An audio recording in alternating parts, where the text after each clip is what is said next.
Welcome back to DFC Books, where we turn classic literature and seminal texts into the most informative and entertaining deep dive you'll find anywhere. It's great to be back, and we really do want to hear from you. Absolutely. We truly appreciate all the fantastic suggestions you send in. Seriously, keep those requests coming. Yeah, if you have a book or really any source material you're curious about, just drop it in the comments section. Wherever you're listening, we love digging into what you want to know. We really do. And today, we are diving headfirst into a request that is just pure, unadulterated adventure, all wrapped up in a clock face. Jules Verne's classic, Around the World in 80 Days. Ah, such a great one. And it's not just a travelogue, it's really a high-stakes psychological drama. It absolutely is. It captures that incredible technological optimism of the late 19th century. Mm-hmm. You have steamships, interconnected rail lines, the Suez Canal opening up. Right, but Verne overlays that perfect sort of machine logic with all this intense human eccentricity and bureaucracy and, Right. frankly, just ridiculous luck. Or bad luck. The core premise is just so exquisitely simple, yet it's utterly audacious. We start with this character, Phileas Fogg. He's an unflappable, hyper-precise English gentleman. And he makes a bet. He makes a huge bet. Half of his substantial fortune at London's prestigious Reform Club. And the wager is? A staggering £20,000. The bet is that he can circle the entire globe in exactly 80 days. Which was, almost unheard of at the time. Oh, completely. He is wagering his entire existence, basically, based on calculations he made from published timetables. So the starting gun sounds on October 2, 1872, and he has to be back in that same room. At the Reform Club, yes. By December 21st, precisely at 8:45 p.m. The entire book is just a relentless countdown.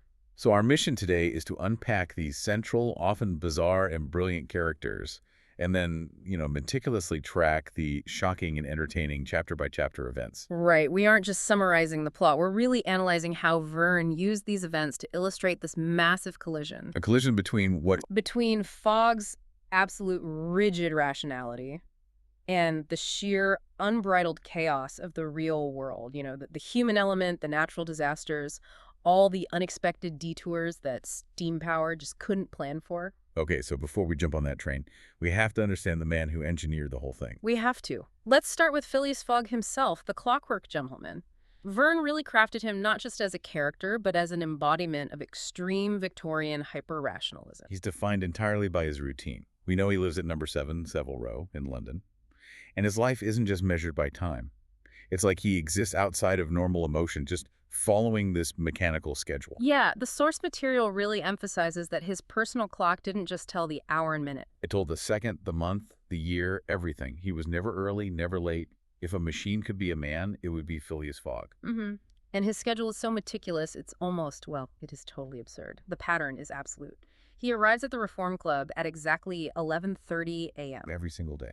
Every day. He eats lunch and dinner at fixed times, same room, same table, always alone. He comes home at exactly midnight and goes straight to bed. So there's no inner life, no wife, no children, no friends. None are ever mentioned, no relatives, no close friends. He's just this cold, silent man. And that leads to a really fascinating question, What's that? Was Verne suggesting that only a man who is a clock could possibly master a global timetable like this? That's a good point. Because this guy, who seems to care for nothing but his card game and his schedule, ends up proving that his honor, his commitment to the wager, is way more important than the money. Exactly. He's willing to risk half his fortune, £20,000, just to prove a logistical point about global travel. And the whole thing starts from a casual chat about a bank robbery. Right, and how easy it would be for the thief to just disappear. Fogg treats the wager not like a gamble, but like a theorem, a mathematical problem to be proven. His preparation is purely intellectual. He just calculates the logistics and then goes. No emotion, no hesitation. He is the perfect traveler for a machine-driven world. Okay, now let's contrast Fogg with his brand new French servant, Passepartout. Whose real name is Jean, right? Jean, yes. And Passepartout is the total antithesis of the machine. He's chaos, he's emotion, he's impulsive loyalty. And he gets hired because the last servant made a tiny mistake. A hilarious one. He was fired for bringing Fogg his shaving water 2 degrees too cold. You're kidding. That's it. That's it. Yeah. It just immediately establishes the impossible standards Fogg lives by. And Passepartout's background is anything but rigid. Oh, not at all. Verne gives him this colorful, kind of chaotic career history. A singer, a circus performer, a gym teacher, even a fireman. So why would he want to work for Fogg? He was desperate for stability. He'd just been fired from his last job with a Lord Longferry because he scolded his master for coming home drunk. He saw Fogg's ridiculously meticulous routine as a refuge, a quiet life. A safe haven. The source even details his duties down to the second, right? Tea at 8.23, shaving water at 9.37. It was the very definition of predictability for him. Which is why the announcement must have been such a shock. A catastrophic shock. Passepartout is left completely speechless when Fogg tells him they're leaving in an hour for an 80-day trip around the world. With just a tiny bag. Tiny bags, 2 shirts, 3 pairs of socks. And Fogg just grabs his timetable and a huge roll of 20,000 pounds in banknotes. The quiet life just implodes. And Fogg warns him, take good care of this bag. There are 20,000 pounds in banknotes inside. And that large sum, combined with the hasty departure, is what immediately draws the attention of the man who becomes Fogg's persistent shadow, Detective Fix. Ah, the antagonist. Exactly. He's an English detective from Scotland Yard, and he intercepts them at Suez. There are rumors flying around London that the man who just robbed the Bank of England of 55,000 pounds. It's a lot like Phileas Fogg. Precisely. And Fix has a picture of the suspect. When he sees Fogg's passport, he confirms the resemblance and instantly believes Fogg is using this crazy wager as an elaborate cover story to escape. So Fix's motivation is professional. He wants the reward. A big one, 2,000 pounds. But his hands are tied by the system. His mission is to follow Fogg across the British Empire until an arrest warrant can actually reach him from London. But why couldn't he just arrest him right away? He had a good suspicion. It's the bureaucracy of the time and the distance. Telegraphs were fast, but official paperwork, the actual warrant, needed time to travel and be processed. So the warrant is always one step behind them. Exactly. He eventually gets it in Yokohama, but by then it's useless because Fogg has left British territory. It forces Fix into this very strange role of being Fogg's unwelcome travel companion, almost helping him, just so he can eventually arrest him back on English soil. The irony is just so thick. Okay, and finally we have Oda. Her introduction completely shifts the emotional core of the journey, doesn't it? It really does. It goes from being a logistical race to a story of moral redemption. She's the daughter of a wealthy Bombay merchant. She has an English education, but she was tragically forced to marry an old Rajah. And her rescue is just pure cinematic drama. It is. She's found drugged and about to undergo sati, this brutal, ancient ritual of human sacrifice. So she's going to be burned alive with her dead husband. Yes. And Fogg and Passepartout, risking their entire timeline, their fortune, everything, they intervene to save her life. This is really Fogg's big moral test. And she ends up joining them. She does. Her plan to stay with a cousin in Hong Kong falls through, so she has no choice. And she recognizes Fogg's incredible worthiness and generosity, and despite his icy exterior, she secretly falls in love with him. She becomes the permanent companion, the human element Fogg never planned for. So you've got the clock, Fogg, the emotional foil, Passepartout, the bureaucratic shadow, Fix, and the moral center, Aouda. That's the ensemble, and the tension between them drives the whole narrative. Okay, let's unpack this journey. London, heading east. How quickly does Fogg's perfect plan hit a snag? Well, chapters 1 and 2 set up that perfect mechanical life. Chapter 3 is the catalyst, the reform club. The wager is made for 20,000 pounds. And Fogg wastes absolutely no time. None. Chapter 4 is that hurried departure, 8:20 p.m. And here's that first, really telling sign of his character.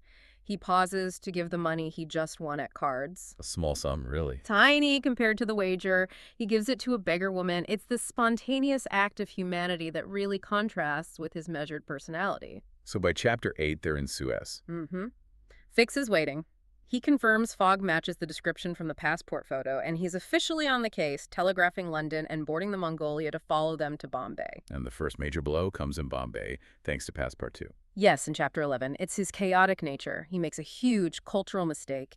He wanders into this beautiful Indian temple, a pagoda, without knowing he had to remove his shoes. Oh yes, 3 infuriated priests descend on him, knock him down, tear off his shoes, and beat him up until he flees. And that's going to have consequences later. Huge consequences. Fix is always watching, ready to exploit something like this. But before the legal trouble hits, they face a physical crisis in Chapter 12. The railroad is unfinished. Right. The 50-mile gap between Colby and Allahabad. Exactly. And Fogg, utterly unfazed, simply finds a solution that requires brute instant financial power. He buys an elephant. He buys an elephant for a stunning 2,000 pounds, which is an astronomical sum. He risks a tenth of his entire remaining fortune just to bridge a 50-mile gap. His calm under pressure is almost frightening. It is. He just throws money at the problem. Yeah. But this detour introduces a moral challenge that truly tests him in Chapter 13. This is where they find Aouda. Yes. Traveling through the forest, they witness the horrific procession, the imminent Seti sacrifice. Fogg, noticing he has 12 hours to spare, just announces he has to stop. He risks everything, his wager, his fortune, his schedule, all to save this woman. It's the first time his cold, mechanical routine is just decisively overridden by a profoundly moral human choice. And the rescue itself is incredible. Chapter 14. It's pure heroism from Passepartout. He uses his circus performer background, switches places with the dead Raja on the funeral pyre. In the dark, with all the smoke. Exactly. The flames leap up, and Passepartout, disguised as the resurrected Raja, stands up, grabs Aouda, and terrifies the priests, who scatter. They escape and board the train for Calcutta. But they couldn't escape the law. Nope. The consequences of the shoe incident come back in Chapter 15 in Calcutta. Fix springs his trap. He bribed the priests to follow them. He did. Fogg and Passepartout are arrested. Fogg, always respecting the law, posts a substantial bail, losing valuable cash and, crucially, valuable time. He lost 3 days from his buffer. So by the time they get to Hong Kong in Chapter 18, things are tight. They are, but he still has 16 hours to spare. The plan is to drop Aouda off with her cousin, but the cousin has moved to Europe. Which, for Aouda, is her salvation. It is. It means Fogg has to take her along. And she's secretly delighted. But for Fix, who is still lurking, it's a moment of desperation. Fogg is about to leave the British Empire. So that desperation forces him into outright sabotage. Exactly. This is the venomous turning point. He stops relying on bureaucracy and turns to, well, pure criminality. Okay, let's take a quick pause here. They've survived religious sacrifice, elephant rides, and bureaucracy. Now they have to face betrayal and the unforgiving Pacific Ocean. If you are enjoying this deep dive into the world of Jules Verne, make sure you are subscribed. By subscribing, you ensure you never miss an analysis, and you definitely don't want to miss what happens next as Fogg faces his most devastating setback. Now let's rejoin the party as they head across the Pacific. So we pick up in Chapter 19 in Hong Kong. Fix knows if Fogg leaves, his chance for the reward is gone, so he executes his most damaging sabotage plot. He lures Passepartout to a tavern. He pretends to sympathize with him, gets him completely intoxicated on wine and opium. Opium, wow. Yes. And this is a huge blow to Fogg's precision. Passepartout was supposed to warn Fogg that their ship, the Carnatic, was leaving that evening, not the next day. But he's in a deep, drugged sleep. So Fogg misses the boat. He misses it entirely. The timetable, the core engine of his trip, has failed because of human malice. So what does he do? He confronts the problem with more money. In Chapter 21, he charters a small ship, the Tankadere, offering the captain, John Bunsby, immense financial incentives to make up the lost time. But then a typhoon hits. A terrible typhoon. The captain wants to sail for the nearest port, but Fogg insists they sail only to Shanghai, using the promise of enormous cash to overcome the captain's instinct for safety. And they make it. Barely. They signal the departing American steamer just in time. Meanwhile, Passepartout, having slept through his drugged state, arrives alone in Yokohama on the original ship. He must have been horrified. He was. He realizes he missed his master, and, destitute, he has to find a job. He joins a traveling circus troupe called the Longnoses. The Longnoses. And this leads to one of the most absurd moments in the book. Chapter 23. Pure chance. Fogg and Aouda discover Passepartout performing on stage, wearing a ridiculous costume with wings and a long bamboo nose. What's he doing? He's the base of a human pyramid of clowns. But as Fogg watches, he loses his balance, and the whole pyramid collapses in this riot of slapstick failure. Oh, my. Passepartout runs off stage, throws himself at Fogg's feet, and Fogg, ever practical, just pays the manager for all the damages and rescues his servant, long nose and all. So they're all back together, crossing the Pacific. Yes, on the General Grant. And Passepartout is so relieved, he's sure that now they're heading to the advanced country of America where nothing could go wrong. Famous last words. Absolutely. They reach San Francisco exactly on schedule. But the promise of smooth American travel is immediately broken. First, a political rally. A chaotic political rally. And Fix actually saves Fogg from getting hit by a volatile man named Colonel Stamp Proctor. So now Fix is both adversary and temporary savior. And then the buffalo. Yes. Chapter 26. A massive herd of thousands of buffalo blocks the train tracks for 3 hours. Passepartout is furious, but there's nothing they can do. The interruptions just keep mounting. They do. In Utah, Passepartout hears a lecture on Mormon history. Then in Wyoming, the bridge at Medicine Bow is unsafe. So they have to stop. The engineer has a better idea, a risky one. Run the train across the dangerous bridge at top speed, hoping momentum carries them over before it collapses. And it works. It works. They barely make it across as the bridge falls into the river behind them. And just when you think it can't get crazier. It does. Chapter 29. Colonel Stamp Proctor, the man from the rally, is on the train. He confronts Fogg over a card game and demands a duel. A duel on a train. Fogg, characteristically cool, agrees. They're about to drop pistols when gunfire erupts from the front. The Sioux attack. The Sioux attack the train. Hand-to-hand fighting. It interrupts the duel, saves Fogg's life, and then the Indians seize control of the engine, sending the train speeding out of control. And this is Passepartout's big, heroic moment. His defining moment. The train has to be stopped. Before Fogg can even calculate a response, Passepartout acts. He slips out, crawls under the moving car, and uncouples the engine. He saves everyone. He saves the train, but he and 2 others are taken prisoner by the Indians. So Fogg faces the ultimate dilemma.